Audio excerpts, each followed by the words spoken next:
John and I, because he says a lot how he believes trust should be earned. And I always tell him I fundamentally disagree with that. And we've talked about this a lot. Because I believe when you enter into a relationship, this isn't just romantic, this is friend, right? Like any kind of chosen relationship. If I don't trust that person, why am I entering into a relationship with that person, right? Like, I get it. We've all been hurt. And for those of us who've had infidelity or even like friendships that have exploded in your faces, right? Like some of us have been majorly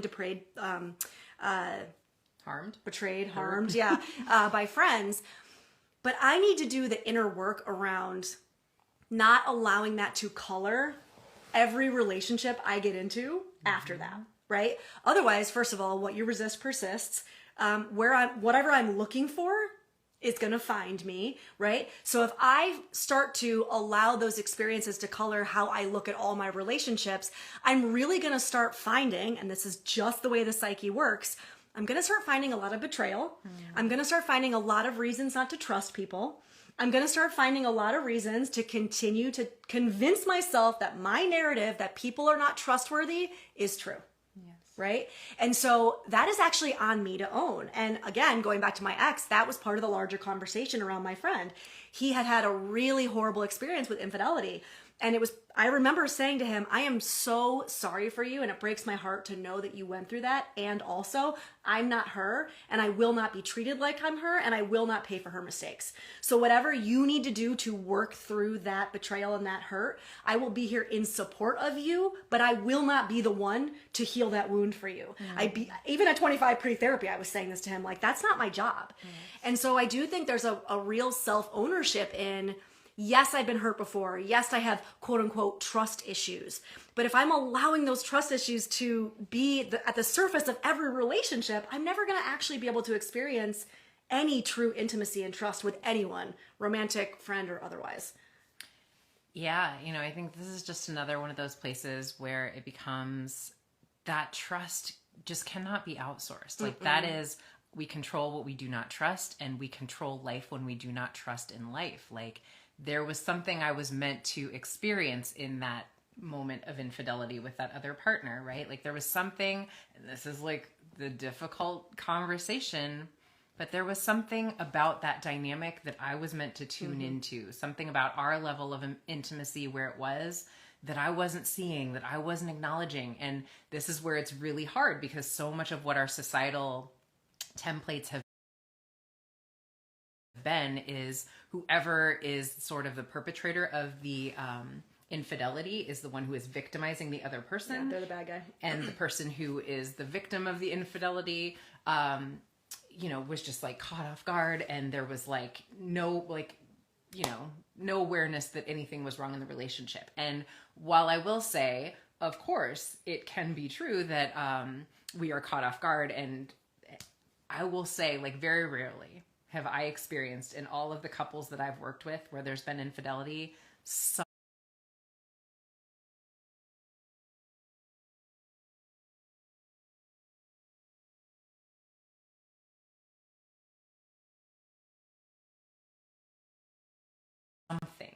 about our relationship that was out of alignment, something that we didn't talk about because we don't go there, some way that we weren't completely like honest, saying the thing, authentic, that we like certain things that we just didn't go there, we didn't talk about, or ways that like that whole happy wife happy life trope that like makes me that comes at a cost because someone is making their needs small, someone is diminishing their truth, and that comes to the surface in some maladaptive way. And normally it is I act out at some point when I can't take it anymore, or whatever that is. And that's not like victim blaming, which people will often call it. It's just this thing of, can we understand what is driving the desire to do this thing versus saying, this is evidence that you just can't trust people. Because to me, that's just a little bit, I'm just going to say lazy, actually.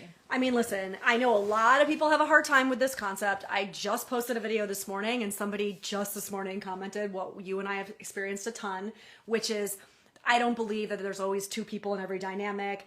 When you've been in a marriage with a narcissist for 25 years who did X and Y and Z and PDQ to you, right? we get some variation of this pushback a lot. And Danae and I get told in some way or another a lot that we are victim blaming. And Danae and I are both here to say, like, okay, we can I can hold that. Like, I can allow that feeling for you to come up and for you to essentially externalize and put the blame on me for being the bad guy, for being the quote unquote victim blamer. If that's where you're at on your journey, then that's where you're at on your journey. Nothing I say is going to push you to be in the place of what was my part in this. It's just not. And I'm not saying that to be, aggressive or a bitch. I'm just saying that, like, at some point we have to say, regardless of the situation, right? I think this woman even said, like, abusive. We are not victim blaming when we say, I bet you that if you really sat with upbringing, unhealthy family dynamics, toxic kind of relational traits, like the way that you relate in relationships, whether that's codependency, whether that's not speaking up, whether that's, allowing people to walk all over you, whatever that is, you went into this dynamic with that, right? This was not some quote unquote perfect dynamic that both of you as perfect individuals entered into, and suddenly one person is toxic and you got taken for a ride. And here's what. If we're not willing to get to the place where we can say, you know what, holy shit, yes, this person might have been a monster, and I am by no means saying that what they did is okay. I am not by any means condoning behavior. But if we can't get to a place where we say, holy shit, I went in there with XYZ traits and, historical patterns and things I brought from my child, my upbringing, all these things, then what's to say it's not going to repeat itself again? Because it's going to. And as therapists, we see it all the time. This is how these, this person's been in a string of abusive relationships. Again, I'm not victim blaming. This person it's never okay to treat somebody horribly or victimize them. And why have they been in a string of abusive relationships? What is the common denominator in here? Oh, I keep going for narcissists. Okay, you're the common denominator in this. And when I say that, it feels very finger pointy, and I get that. And also, what is underlying your desire to be treated as such? Do you know what I'm saying? Like, what is your underlying... There is something in you that is seeking out this type of personality, and that's what we got to figure out so that we can release you from this pattern, right? Yeah, I absolutely hear and agree with what you're saying. I think so much of what I really speak to clients a lot about is, like, let's take blame out of it. Yes, because that's actually what I said in my response. I think blame is irrelevant. I think it's more, can I understand... what are the patterns of attraction? Because there's this alchemy of, like, wounds seek wounds that are similar, and someone who is abusive in a very specific way will not be attracted to someone who they will say, and you will, like, watch, like, little subtle things. They will say something to one person and they'll have, like, a response where someone else, it's like they've experienced a similar energetic growing up or in another relationship, and they will have the, like, yeah, that's, like, a normal thing to say. People are allowed to speak to me like that, and it's totally normal. And they will, like, instantly, it will be like there's a connection there. There's a magnetic pull. And so, again, it's not anybody's fault. It's just attempting to understand that if I can't, to the point you're making, really be curious about what part of my wounding was drawn to someone. And it's really important, I think, to speak to it in my wounds. I love that you use that. Yeah, because that does take the personal element out of it. Not that it's not within you, but it's a part of you. It's not you. Yeah, because your wounds aren't who you are. Yes, that's not your, like... Thank you for saying that. Your, like, core self, but my wounds are, and I believe, attempting to be healed through these dynamics of like, I had to, like, experience something that horrible for me to say, I'm not doing this anymore. This is where this stops. But it's like holding ourselves with so much compassion, but I don't think it's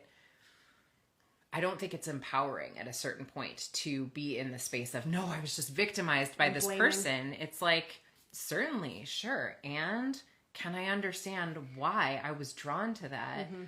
What part of me was drawn to someone who would treat me in that way? Yeah. I think I do think there's, like, a shift in the way we view victimhood. I think that the way that you and I view it is that it is very, I think some people step into or hold on to their victimhood. It's kind of like when we had that conversation with Danielle Laporte, and she was saying how people get addicted to their trauma, and people had a really big response to that video, right?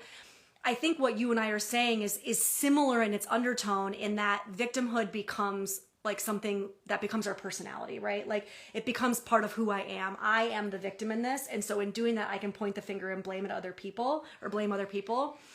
I think there's a misconception that there's somehow power in that. And what you and I are saying is it's the opposite, right? There's actually more power in taking the finger back, like not continuing to point it outward, but pointing it inward and saying, I'm actually not going to allow myself to stay in the place of victimhood. I'm actually going to say, I got to go inward. Like, what is that part that I can own? And that's empowering, right? And again, it's taking the blame out of it. It's taking the, like, no one is saying that what they said or did is okay. But I think it's about like reframing how we see ourselves. Like, am I a victim or am I the empowered party in this? Yeah. I think we were talking about this in one of the groups we were running last week, but I heard something that was such a like moment where it was like the lie that patriarchy has sold women is that the trade-off for your oppression is righteous anger. Oof. And I was like, yowza. Oh my God, with that, right? And that, I mean, we could get into a whole conversation about the ways that they have sort of, the systems have used narratives of like what it is to like be empowered that are actually like really disempowering to us as women. Like I just stay in this space of like anger and discontent and I hate my life and rah, and that is somehow like the righteousness that I get to own because of what is done to me. And I actually, to the point that you were just making, I think it is so much more empowering to me to say everybody in this world gets to be exactly who they are, and I am a victim of nothing. And I just get to decide how I'm going to be in relationship with people based on who they are. Actually feels so much better to me because it feels like a reclamation of power. And so, to your point, I think I think we get to be a victim as long as we decide that we want to, whatever that means to us. But to me, I really don't find it empowering to find myself in a space where I feel like I am being victimized by anyone. So if I feel that I am being victimized by someone in some way, what I like to do is quickly bring the focus back to myself and say either, one, what's my 100%? What's my part in this that I can take responsibility for? Or why did the universe place this person on my path to teach me something about boundaries, about my no, about like what my non-negotiables are in relationship? Because I believe there's always like all things are lessons that life would have us learn. So obviously this is something I was meant to understand, and that's why this situation has come into my life. Well, I mean, and as a depth psychotherapist, like one would say that this is the initiatory process, right? And so if you look at initiations as always these kind of larger lessons, like initiation is the struggle. Initiation is like the jump off point where you essentially leave the village, right? Air quotes. This is the kind of like descent into darkness. This is like the death, the metaphorical death. Then we're in this place of liminality. We're in this place of darkness. And in the darkness is where the lessons are. The idea of rebirth or reintegration, right? This path that we're on of continued self-development and, individuation, all of these things that you and I talk about, that rebirth actually only comes when the lessons are learned. And so if we stay in a place of it's this other person, right? They are bad. I am good. They are wrong. I am right. There is no space in there for the lesson, for the meaning, because we are meaning-making creatures. And so it's through that meaning-making. And this is not that whole, again, to use the word trope, this is not the whole like, everything happens for a reason as a way to bypass. There's a difference in what we're talking about, right? And because it's really important actually, if you need to be in a state of anger, to allow yourself to feel those feelings. If you need to be in a state of sadness and grief, to allow yourself to be in those feelings. That is part of that darkness. That is part of that liminal space. And continuing to be open to, what is the lesson in this? What is the lesson in this, right? Because that is where the integration comes into play. And I think this is part of why we have so many people out there running around uninitiated, because so many of us stay in that place of darkness, and we keep acting out of, we keep living out of that space. So we continue into more relationships, right? We just jump into the next romantic relationship when we're still in that liminal space. We're still in that place of darkness. We haven't integrated yet, right? And so we just keep doing it over and over and over again. And so that is the thing. Like, at what point are we going to stop and take the power back and say, I need to really sit with this and do the slaying of the dragons in order to step out, rebirth on the other side, this new version of myself. Well, because our current societal paradigm has taught us that the worst thing we can possibly be is uncomfortable. It's so funny. I used to do hot yoga, and like when I lived in New York, I would do like in a really hot studio, and I was telling someone once about how like you stand in a mirror and it's like 110-degree room, and I was like, and it's just like amazing because it's like this like confrontation of self in like this really potent way. And she was like, why would you want to confront yourself? Like, what is that? And I was like, I don't know, like it brings things up to the surface, and I love the way I feel when I like shed layers of stuff. But we're such a society that is taught like everything should be instant gratification. I'll get it to me tomorrow on Amazon. And like, I should never be uncomfortable for any reason whatsoever. And that absolutely continues in our relationships. And that absolutely is what I believe you're speaking to when we talk about these thresholds of initiation. Like, that is going into the fire so that I am alchemized and I am forever changed on the other side of it. Mm-hmm. But we are a society that has completely lost touch with the value in being challenged, the value in things that are hard, and how we are changed by them and how we grow. And I believe we are collectively, you know, there's so much conversation you hear about like, this is like the end of times, and like everything is like what's happening. And I believe it is, you know, the destruction of what really wasn't working on a lot of levels. There was a lot societally that was like really unconscious, and like the way we were like destroying one another and Mother Earth. And I think a lot of these structures are being demolished so that we can rebuild from a solid foundation.